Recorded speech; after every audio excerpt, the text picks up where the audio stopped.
Good afternoon and welcome everybody to this afternoon's Minim Talk, which is Follow Ilkley's Jewish Heritage Trail, escorted by Nigel Grizzard. I welcome everybody today, and just to remind everybody, because I think I've had one or two questions already, that this is a webinar, not a Zoom meeting, which means all of you in the audience are not visible to everybody else, but we can see you on chat.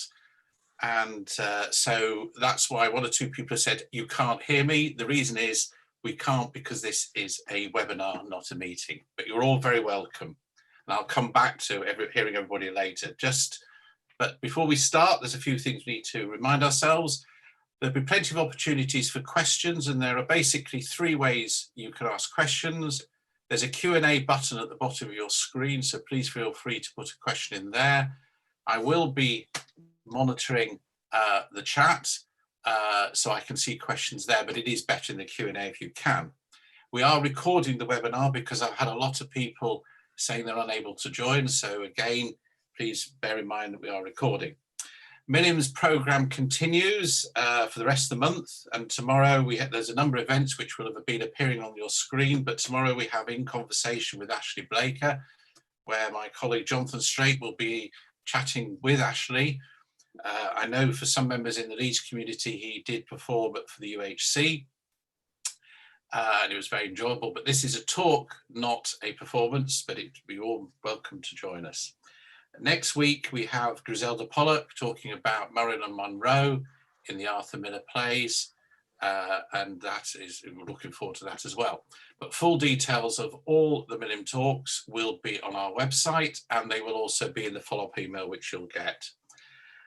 A couple of other things at the end, following the very successful Bradford walk we had last month, we did invite everybody that wanted to come and talk to people because it all became a bit of a reunion. So we're going to try and do the same again. It does involve me as the host, in technical terms, inviting you to speak. So it takes a few minutes, but we'll deal with that at the end. What I'll need you to do is look for the raise your hand sign on your login, and I'll invite so I can know who wants to be joining us.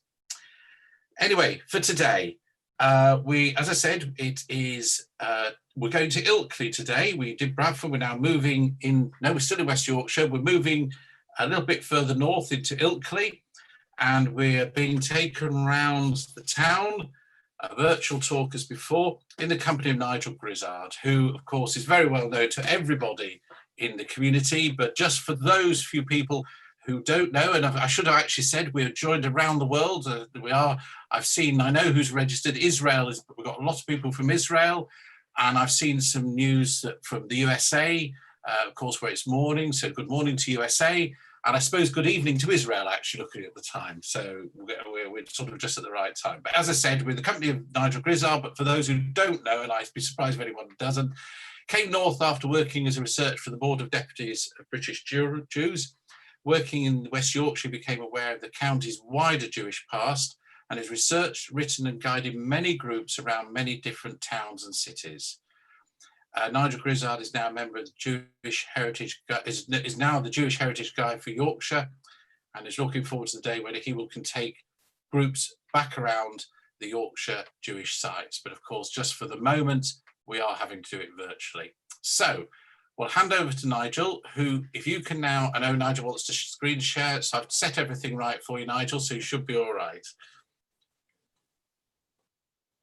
I think, yeah.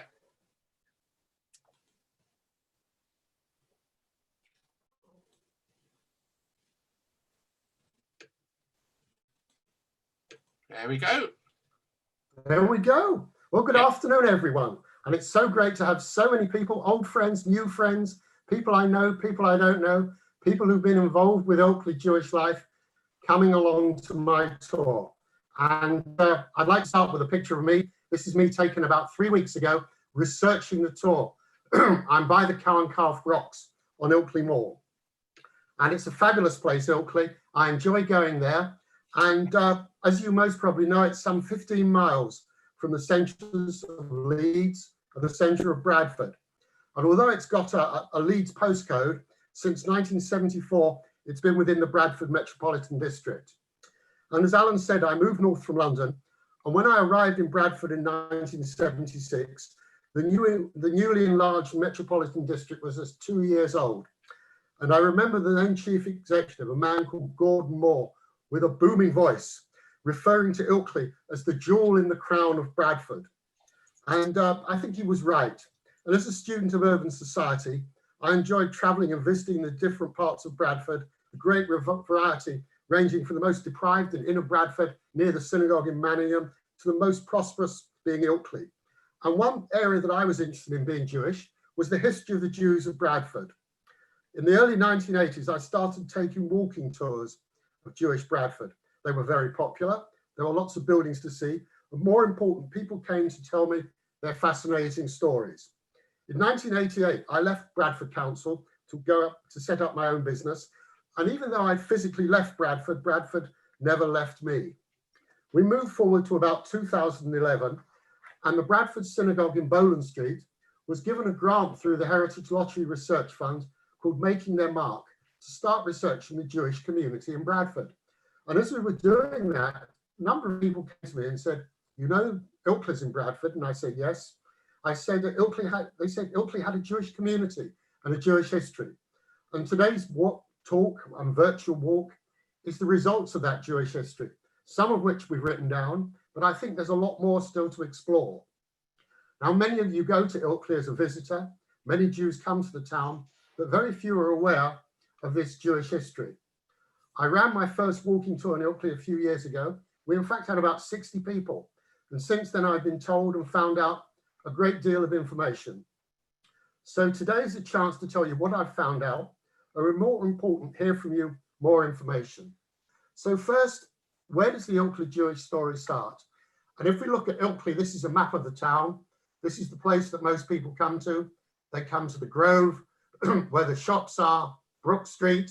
They may eat in one of the many restaurants that are there. They may go up to the Cow and Calf Rocks. They may go up to Ilkley Moor. And this is a map of the town. And we will return a number of times to that as I point out key sites to you. But where does the Ilkley Jewish story start? And I'd like to suggest that, in fact, the Ilkley Jewish story doesn't start in the recent era, but it comes in the Roman period. And those of you who know your history of Ilkley will know the town was known as the Fort of Olicana. And that's at the back of the manor house the fort was. The manor house is a museum. It's here, if you can see. Well, wrong click. Shouldn't have clicked. The manor house is there. And Olicana is the Roman name for Ilkley. And I was reading some papers and I found there was a Professor Shimon Applebaum. He was a professor of archaeology at Tel Aviv University. He'd come to Israel from Britain, and he was very interested in the Romans and their settlement in Britain.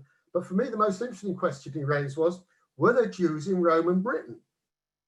And in fact, Applebaum suggested there were three different routes by which Jews came to Britain with the Romans. First, they came as soldiers serving with the Roman army. Secondly, they came as traders.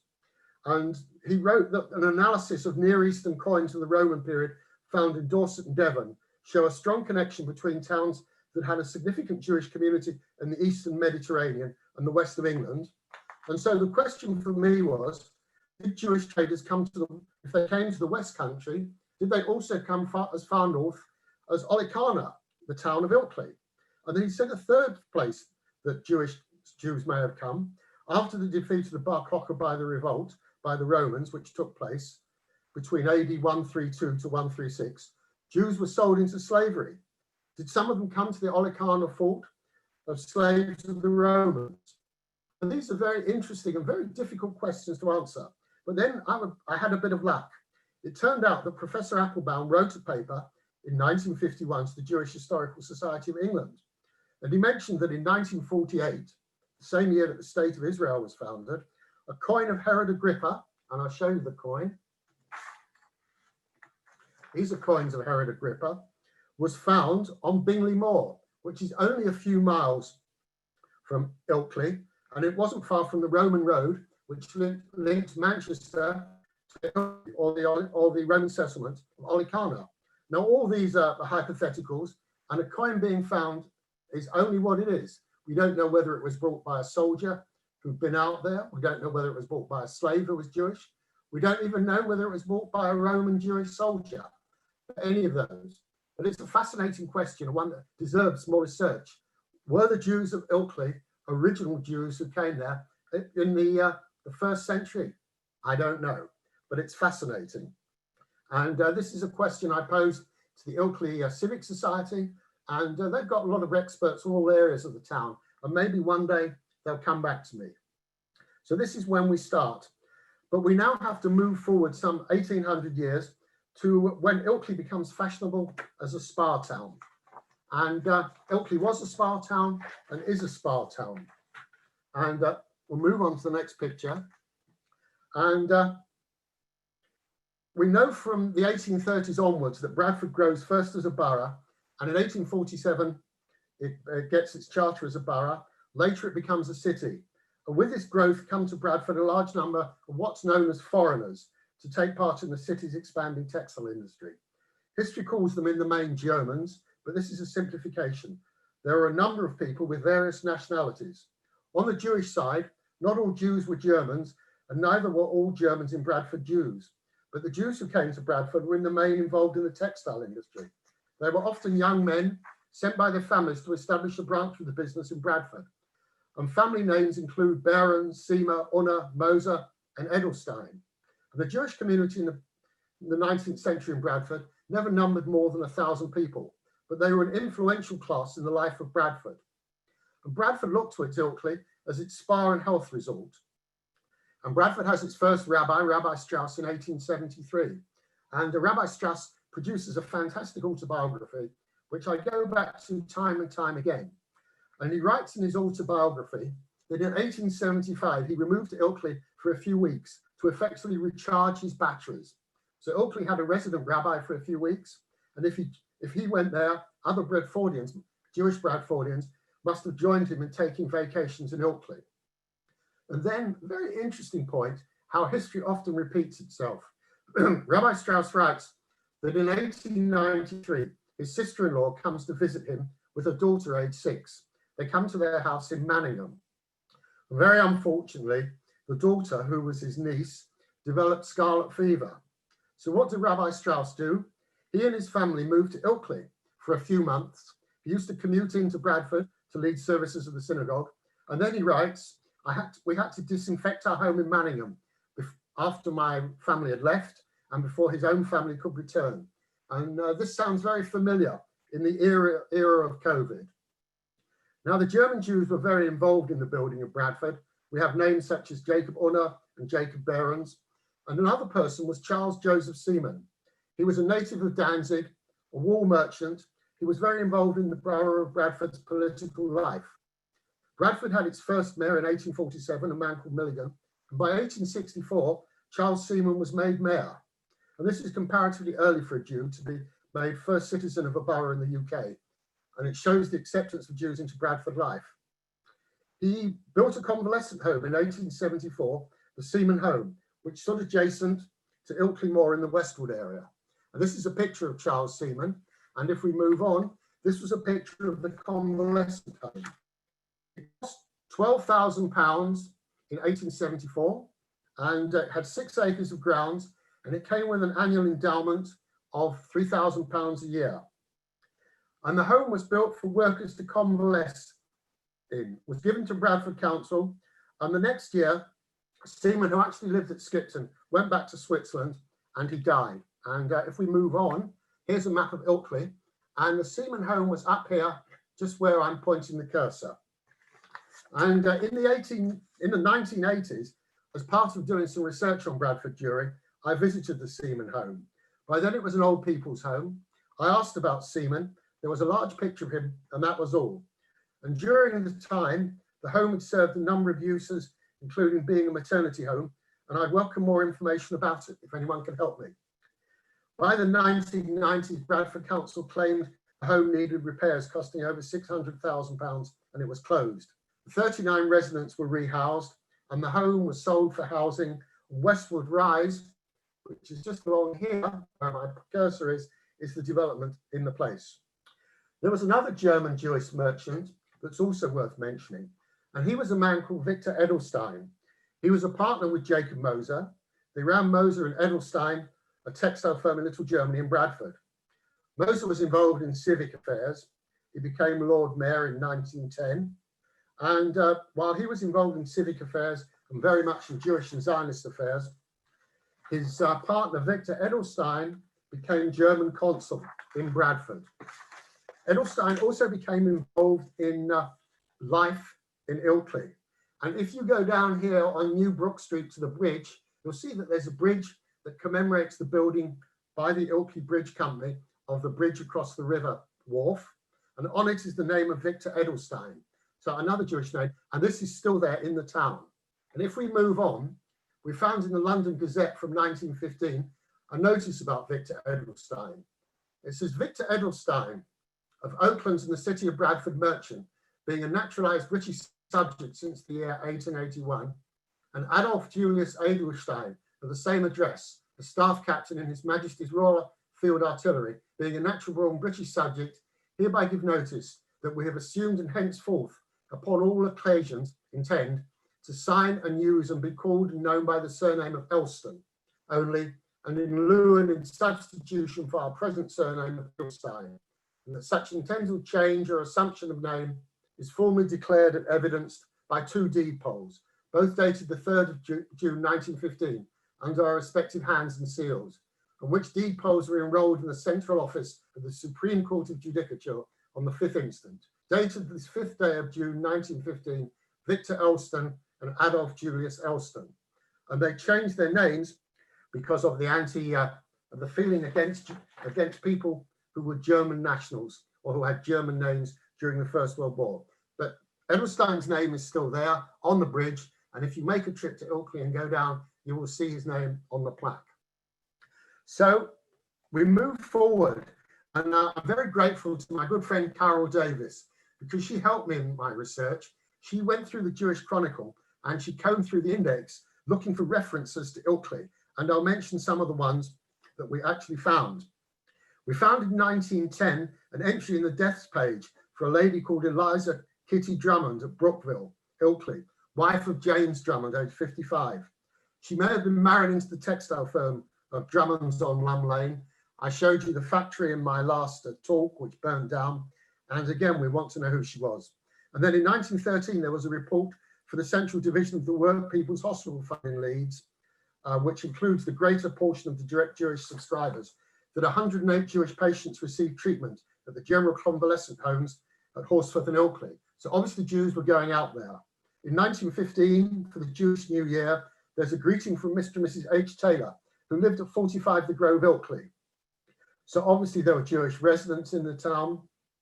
By the time we come to 1920, there's a report of a marriage in Amsterdam between Hilda, the elder daughter of Mr. Julius Lamb of Amsterdam, and Mark William Cramrish of Bradford, son of Harry Cramrish of Charnwood, Ilkley.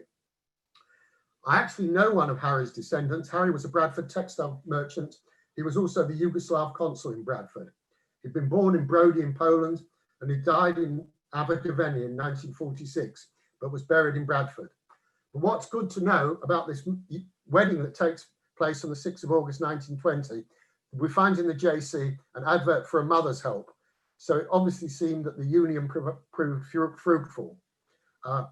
3 years later, in 1923, Ilkley again appears with a letter from Mr. Amschelwitz, who asks about Jews and their support of art. And he says he's an artist and an illustrator. And again, someone needs to do some research on who Amschelwitz was. We go on to June 1923, and the Jewish Chronicle notes that the University Jewish Federation Summer School is to be held at Ilkley from August the 21st to September the 4th.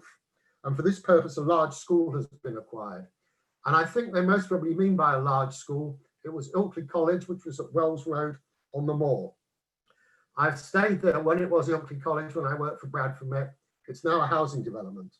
And it says that the IUJF, or the Inter-University Jewish Federation, are going to have 50 people. It's suited in an ideal spot on the Yorkshire moors, overlooking the town and the golf course. There are facilities for tennis, boating, riding and fishing, and there is adequate provision for lectures, dances, and other social functions. It then goes on to say the diet will be vegetarian and culinary arrangements will be in the hands of an experienced cook. Mrs. Daigle has consented to act as warden and to supervise generally the well-being of the students.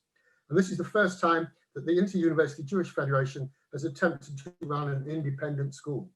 So history has happened again. And if we go on 4 years later, in 1927, Ilkley is mentioned again, where the Leeds Jewish Women's Auxiliary Lodge were interested in acquiring a summer and convalescent home for orphans and poor children. And they were negotiating to purchase suitable premises in Ilkley. This didn't happen. There's no further mention of it, so I don't think this ever happened. But it is interesting that Leeds was looking to Ilkley. We learn in 1931 that Mr. and Mrs. Levy of Belgrave Place, Ilkley, formerly of Bradford, celebrate their golden wedding. They were aged 88 and 86. They've been active in the Bradford United Foreign Circles. Bradford was this great international city. And we also find that Mr. Levy had been a past master of the Masonic Lodge Defence 1221 and the Fidelity Royal Arch in Leeds. And 4 years later, the JC reports that Mr. Levy, who'd been born in Hamburg, died aged 1992. That same year, in 1935, there's more correspondence in the JC about Jewish families coming through Ilkley on the way to the lakes, and that there wasn't any Jewish boarding house in Ilkley, unlike in Harrogate, where there are a number in Valley Gardens. We then move on and we come to the rise of Nazism and the effect it has on the town of Ilkley, and the whole war years. And three people were very helpful to me. One was the late Cliff Barnett, who lived in Leeds. Another was Richard Thackeray, and the third was Harvey Eaton, who was the grandson of Henry Eaton. And they all helped me in these sections. And the story about wartime has many strands. For example, one Rosh Hashanah, I went with Rabbi Angie Alfie of Leeds to visit Jewish patients at Leeds Hospital. One was a lady from Berlin who'd lived in Leeds many years. We found her maiden name was Rummelsberg, and after some checking, I found that there was a Dr. Rummelsberg in Ilkley who left Germany after the rise of Hitler in 1933, and he came to live in Ilkley. And another story of great interest, a number of years ago, most probably nearly 30 now, to my house in Oakwood in Leeds came 6 people who'd arrived in England on the Kinder transport, the Jewish transport in 1938 and 39. One of them was a gentleman called Henry Eaton, and he told me that he'd come to a hostel in Ilkley. And although those 6 people on the Kinder transport, unfortunately, are no longer with us, I'm in touch with Henry Eaton's son and grandson who live in Leeds. So let's see what we can find. And we found in the Ilkley Gazette a notification. It said 6 arrive in Loxley. Ilkley has received the first of its refugee boys. A party of 6 arrived on Monday evening from the temporary camp established at Dovercourt, where they have been since December. They have been accommodated in the hostel provided for the party at Loxley at the corner of Mount Pleasant and Cowpasture Road. 5 of these boys are in the special care of the Ilkley Committee for Refugees, and for the 6th, an Ilkley lady has made herself responsible. All the boys are from Vienna. And then it says they are not Orthodox Jews and their ages range from over 16 to nearly 16, over 14 to nearly 16. And then it goes on to all the people who were helping them. Now, if we go on, we have this wonderful picture. These are the 6 boys who came to Ilkley. One of them's wearing, I think, army fatigue, so it's a bit later on. And the one second from the right is Henry Eaton. And I'm very, very grateful to Henry's grandson, Harvey, who found me some tremendous information. So Henry Eaton was born in Vienna, Austria. He was called Heinz Einzinger, and he lived with his parents in the city. And when the situation was desperate, they were able to get him out, and he came via the Hook of Holland to Harwich, and then came to a hostel in Ilkley. The house where the hostel was at a place called Mount Pleasant, just off Cowpasture Road. And this is a picture of Ilkley outside the house called Loxley. Look at the gates and the furniture. And there were a number of questions I asked Henry, but when you think about it afterwards, I missed all these questions I could ask him. And one of the things that interested me, here was a boy who lived in Vienna, a city of 2 million people that had 200,000 Jews. And he comes to a place called Ilkley, which is 20,000 people, and maybe at the time he arrived, 10 or 15 Jews. Very, very different. You come from living, in a huge metropolis to effectively a small town. And if we go forward, this is a picture of his son, Michael Eaton, who some of you may know, who's the president of the BHH synagogue in Leeds, with the Lord Mayor of Bradford, taken outside the same house in Ilkley. Picture was taken in 1938. This was taken about 2018. So it's taken nearly 80 years later, but it's a wonderful picture of the generations.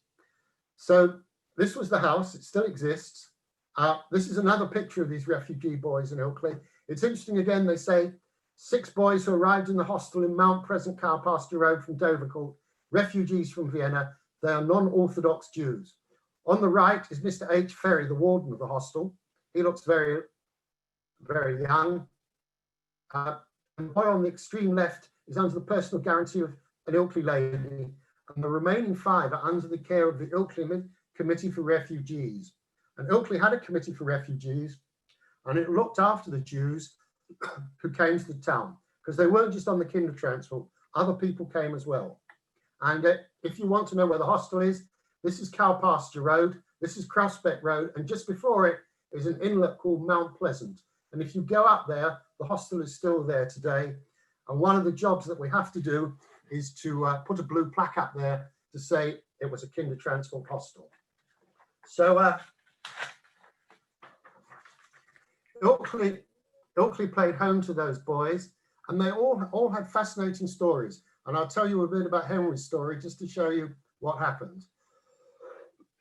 So Henry worked for Tunnicliffs of Ilkley. He'd been in employ for last 2 years as a motor mechanic. We've always found him extremely keen, a willing and punctual workman, and of high integrity. And we can recommend him with great confidence. What's interesting for me about the German and Austrian Jews is, whereas the Leeds East European Jews knew how to sew, but mechanical skills weren't really in their forte, we find among the Austrian and German Jews that often they had technical skills. We then found another letter written in 1963 that's from a lady called Dorothea Bowman. She'd been secretary of the Ilkley Committee for Refugees, and she tells us that Heinz Einziger had the following record. He arrived at Ilkley Hostel in 1939 on March the 6th. He worked on a farm at Huttonley Hole, Yorkshire for a year from March 1939 to March 1940. And again, it's interesting because he was a city boy sent out to work on a farm. They then slap him off to the Isle of Man as an alien. He's interned. He comes back to Ilkley, where he worked on a dairy farm from October 1940 to March 1941. He becomes an apprentice at Ilkley Motor Garage from 1941 to 1943. And then, like many of the German Jews and Austrian Jews, he joins HM forces. And how does he finish the war? He finishes the war as an interpreter and as a sergeant. And it was his job to interrogate Nazi war criminals and to be involved in the denazification program.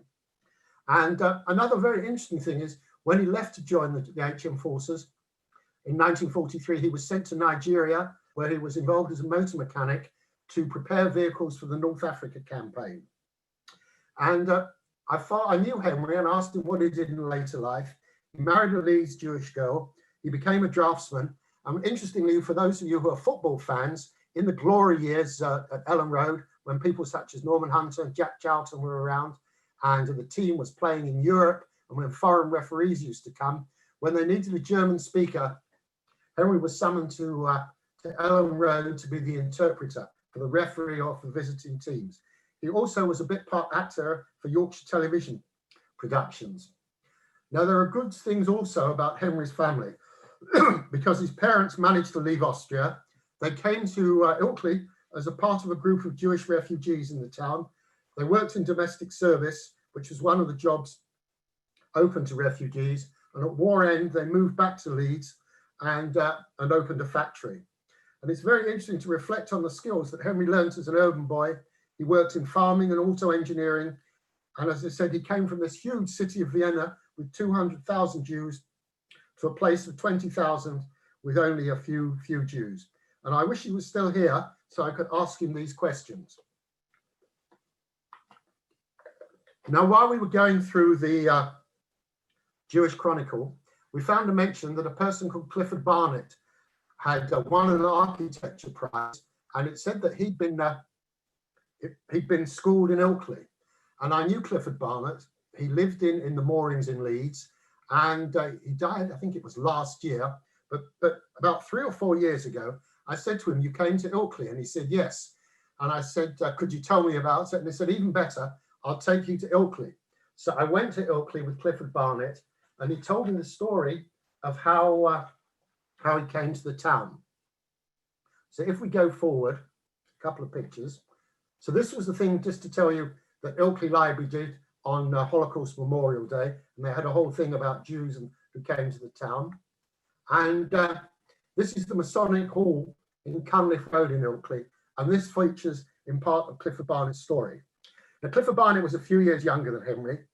He was born in Hull, and he told me the bombing in Hull, if there are any Hull people here, was very, very severe. It was much stronger or much harder than the bombing that hit Leeds and hit Bradford. And his parents became fed up with the bombing, and they realized that they have to leave the city. So he said they got the train, they came to Leeds, they got onto a bus outside. Let's remember, it's wartime. They got on a bus that was going towards Ilkley. They asked the conductor, they said they needed somewhere to stay. He put them off at Burley and Wharfdale, and he found a house to lodge in. And he said his dad wasn't that well at the time, so they couldn't lodge with the family, with their landlady for a great time. So they decided he and his mother went to Ilkley, and they looked for a house to lodge in. And they found, rather than to lodge, they found a small terrace house, which they moved to. He and his parents then lived in Ilkley, and he went to Ilkley Grammar School. His father became better, and he became secretary of the Ilkley Hebrew congregation. Now, the Ilkley Hebrew congregation is a very interesting affair.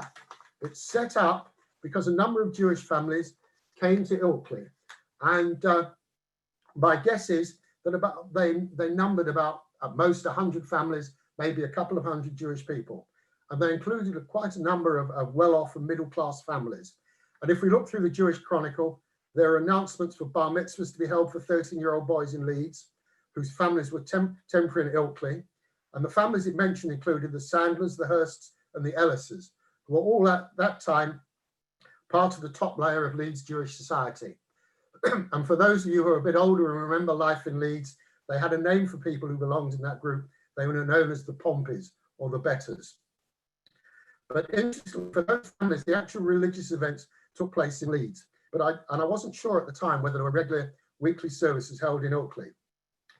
We found when we read through the JC that Dr. Bertram Mann of Glasgow, later to become a counsellor and well-known consultant in Halifax, and Betty Wilson of Walm Lane, Willesden, London, announced their engagement in 1941. And Betty was living with a family in the Troutbeck Hotel. And there's also a sad death notice of aircraftsman second class in the RAF Volunteer Reserve, Morris Alfred Morrison, aged 50, who dies at the military hospital Ilkley, which was just off the Grove, on Saturday, July the 12th, 1941, after a long illness. And it's interesting that it says that his parents were originally from Forest Gate in East London, that they were actually living in Bishop Auckland. And I know we've got Rachel Kolsky watching. She's the great expert on Willesden Jewish Cemetery. And it says that aircraftsman Morris was returned to London and was buried in the Willesden Jewish Cemetery in the memorial plot for Jewish soldiers. And by September 1941, we found that there's an announcement that they're going to be Jewish High Holy Day services in Ilkley. And where were the services held? They were held at the Masonic Hall, which you can see here, which is in Cunliffe Road. And that's a picture of a group of us who were outside there one day. We had about 60 people all looking up at the Masonic Hall, but we've been inside and there's no there's no architecture to show that it was ever a permanent synagogue. It was just used as a place to hold Jewish services. And if you want to know where Cunliffe Road is, you'll see it's here. There's the Grove where the shops are. Betty's is there. And here is Cunliffe Road where the Masonic Hall was. And as we go on, we've got some pictures to show you. So 1941, the JC reports that the services are held for Rosh Hashanah, the Jewish New Year, and Yom Kippur. The Day of Atonement had taken place. And they were organized by Mr. John Ellis. And among the congregation were Colonel Sebag Montefiore and several members of the HM forces. Now, obviously, if you're going to run a service, you need to have someone to take it. And here is a picture of Michael Fabricant MP. Some of you may know him. He's the MP for Lichfield and Tamworth. He's quite a character in the House of Commons.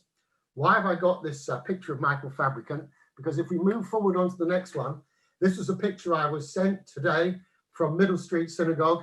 This is Michael Fabricant as a child, and the man next to him is Rabbi Isaac Fabricant, who is the rabbi of Middle Street Synagogue.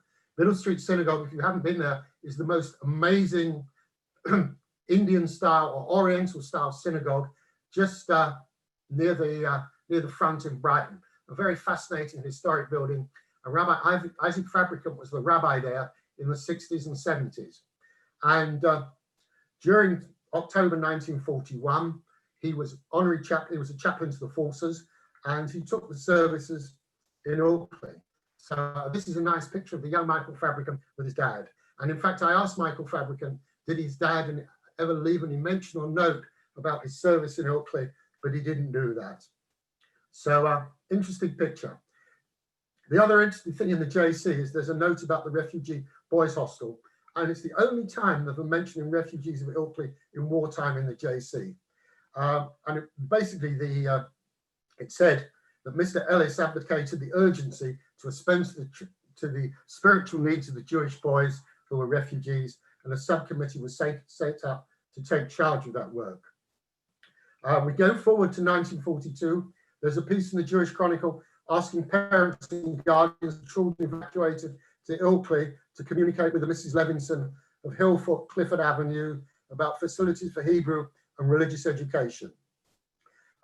We also know that there were Jewish families in Ilkley by bar mitzvah announcements. And in fact, I met a friend of Tim Friedman's who showed me that he, in fact, had been bar mitzvah in Ilkley, and he showed me the siddur that he'd been given. So there must have been Shabbat services as well. And one of my other informants was an old lady, proudly told me that she'd had her first kiss in Ilkley in the Bluebell Wood. So all sorts of nice stories. October 1942, there's a list of educational successes of Jewish students in the higher school certificate. And some of those were students at Ilkley Grammar School. In May 1943, there's a birth announcement for a daughter at St. Wilfrid's Nursing Home, Ilkley. And as the war continues, there were services for the High Holy Days at the Assembly Hall, Wells Road. And if we go forward, we see, this is what Cliff Barnett gave me. And it said Ilkley Hebrew Congregation, R. Ellis, and it gives the telephone number, Ilkley 865, he's the chairman, President M. Hurst, and the Secretary Treasurer B. Barnett of 3 Rombles View, Ilkley, September 1945. Dear Sir or Madam, the High Festival services will be held at the Assembly Hall, Wells Road, Ilkley, on the following dates and the following times stated. And it says that they take place for the New Year and for Yom Kippur. So there were services, there were complete services that take place in Ilkley, and I'm very pleased that I found this, and it was called the Ilkley Hebrew Congregation. So where were the services? And again, I can show you. This is in fact the Ilkley Assembly Rooms, now flats. The building is on Wells Road, and if we go forward, we'll see that Wells Road is here, and the synagogue, the building, you can still go and see it. It's just there. If I go backwards, you can see that building, and it's just a few, maybe 100 yards from the Grove, the main shopping street.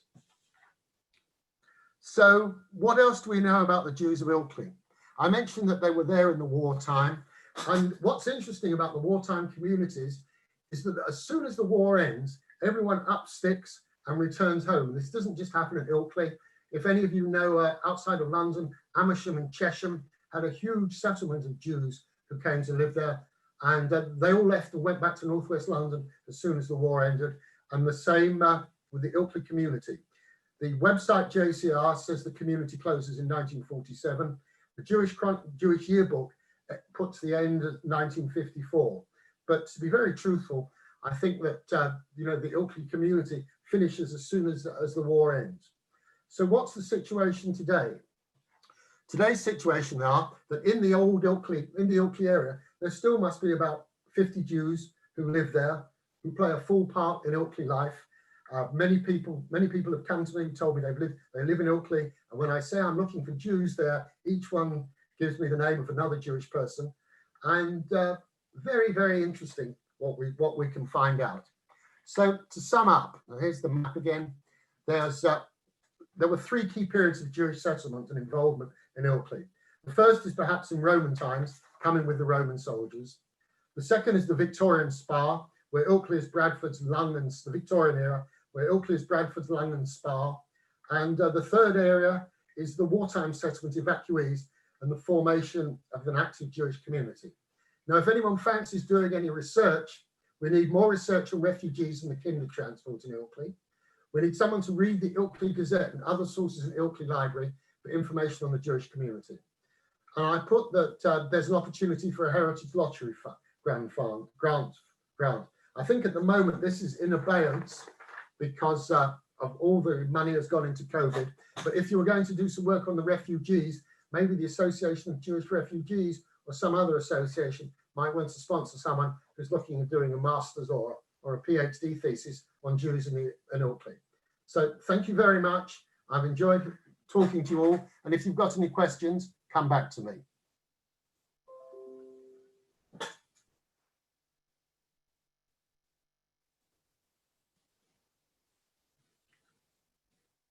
All right. Thank you, Nigel. That was very interesting. Just a couple of things. There's a couple of questions. If anybody, before we come to them, anybody else wants to put any up, please do so, and I'll read them out. Just a bit of an apology because of the time delay with the internet. It was not always possible for everybody to see the cursor on the map, but that was just a technical bit which we can't avoid. But that's just something that happened. So as I say, we do have a couple of questions. The first one is from Richard Ellis, which I'll read out. Some Ilkley Jewish families were called Pompeys, which I know you mentioned. Where does the word Pompey come from? Nigel? That's a very interesting, yeah, where does the word Pompey come from? They don't use it so much now, but when I arrived in Leeds in 1976, I think they did. Was it Pomp or was it somewhere else? I don't know, but it was used, as I remember, for the betters, for those who, shall we say, were the manufacturing classes and maybe looked down on the working classes. I always used to think that Leeds as a community was riven by class. I don't think it is now, but it was certainly in those days. And certainly, I would have thought in the 30s and 40s, class was a big issue. Right, so I'm just flicking between a couple of questions and the chat, so if everybody bears with me. David Jacob asks, I'm curious about the mention of non-Orthodox Jews in regard to the young refugees. What happened, he wonders, to the Orthodox refugees? It's very interesting. There was a similar hostel in Bradford. And what I found interesting was that the Bradford boys didn't know the Ilkley boys. I have to tell you that when we had the meeting of the 6 Kindertransport boys, there were 2 guys. One was Henry Eden, and another was called Alec Grunhardt. One lived on the left side of Moortown Corner, and one on the right. Henry Eden had come to Ilkley. Alec Grunhardt had come to Bradford. They both came from the 2nd district of Vienna, which was like the All Woodley of Leeds in terms it was the big Jewish place. They both left they both left Vienna for the UK on the same day on the same train. They'd never met each other in Leeds. And interestingly, there'd been the Ilkley and Bradford hostels, they never had a chance to meet each other. But they became great friends from this meeting in my house. It's like 2 kindred spirits. So a lot of things were in isolation. I suppose to answer David's question, one had a picture of Orthodox Jews, people wearing yarmulkes, people who were maybe a bit more Hamisher. And if you look at that picture of the boys that I showed earlier on, they all look like, you know, average lads, not wearing yarmulkes, and that's why they were non-orthodox. I know that in the Bradford hostel, it was agreed by the boss, who was Mr. Oswald Stroud, that they should keep a kosher hostel, and that they had a whole gamut of fromness among the boys. Right. Before I move out to reading a couple of the questions that have been put in, Rodney Lee has his hand up, but I don't know whether you, Rodney actually has a question. So if you do, Rodney, leave your hand up. If not, can you take it down? And then I know that you don't want to ask a question, but I'll have to allow you to ask that one in a moment. But while Rodney indicates that, John Cramrish of Manchester, following your talk on Bradford and down at Ilkley, were there any facilities for kashrut? Over the years, I've never heard of a kosher butcher. I had an email sent to me by, let me see the gentleman's name. I had an email sent this morning from David Paul. He says, looking forward to the Ilkley Jewish Trail. Incidentally, I lived in Ilkley during the war. My parents managed the military outfitters at the corner of Brook Street and Leeds Road. As musicians, they occasionally organised dances at the King's Hall. There were Hebrew classes in the Masonic Hall. Kosher food was brought in by the Ledyard bus with its wooden slatted seats from Leeds. So there was a way of getting kosher food in Ilkley. Yeah. Just returning to the Pompey question, Benjamin Dunn says, surely Pompey derives from pompous or pomp and circumstance. I don't know. It's one of those mythical words that you get, you know, that that are used by Jewish communities where no one is sure where the original origin was. Those of you who come from London may know they used to have a word called Peruvians, and a Peruvian was used to apply to relatives you didn't like or someone who had no manners. And we were never sure where the word Peruvian came from. It may have come from the fact Peru rhymed with Jew. I don't know. But there were all communities, you found all sorts of words. In London, there was a word called Arik, which was used for a non-Jew. It was a strange word, and I was never sure where it came from. But communities had all sorts of strange words, maybe none of them politically correct. Right, we'll go back to Rodney Lee, who still has his hand up. You need to, Rodney, do you have a question? And you need to unmute yourself to ask it.